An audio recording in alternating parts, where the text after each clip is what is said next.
الحمد لله وكفى والصلاة والسلام على رسوله المصطفى. قدرمندو یو ورور پوښتنه کړې ده چې همیشه داسې غمګین یم، د دې دپاره یو څه دعا راته وښیاست. محترم وروره، ستاسې په جواب کې به ووایم چې دا دنیا دا خو هسې دی د غمونو ځای، او مسلمان به همیشه د تکالیفو سره مخ وي، خو د مسلمان دپاره استقامت لازمي دی، ټینګ عزم ټینګ قصد لازمي دی.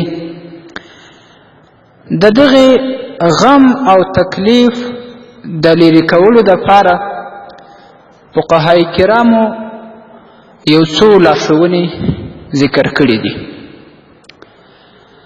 اول دا چې په ورځ او شپه کې چې هر وخت یې په وسه وي 314 واره لا حول ولا قوة الا بالله ویل.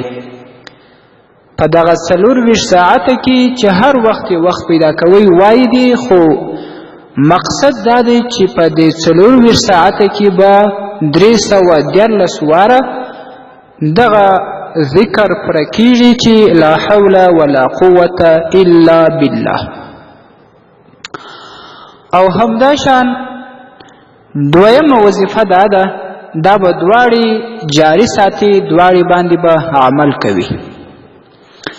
په سورة مومن کې یو آیت راځي چې 44 آیت دی،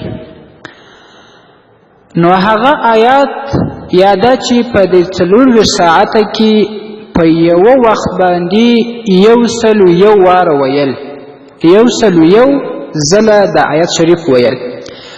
که په یو وخت یې نسی ویلی، د هر لمانځه وروسته دې شل واره ووایي، الله رب العزت به یې غم او تکلیف لرې کړي. آیت دا دی: اعوذ بالله من الشیطان الرجیم بسم الله الرحمن الرحیم وأفوض أمري إلى الله إن الله بصير بالعباد. وأفوض أمري إلى الله إن الله بصير بالعباد.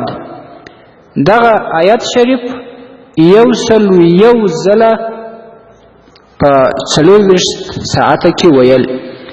د دې اذکارو تر مخه به هم 10 واره درود شریف وایي، او چې کله دغه اذکار خلاص کړه وروسته به هم 10 واره درود شریف وایي.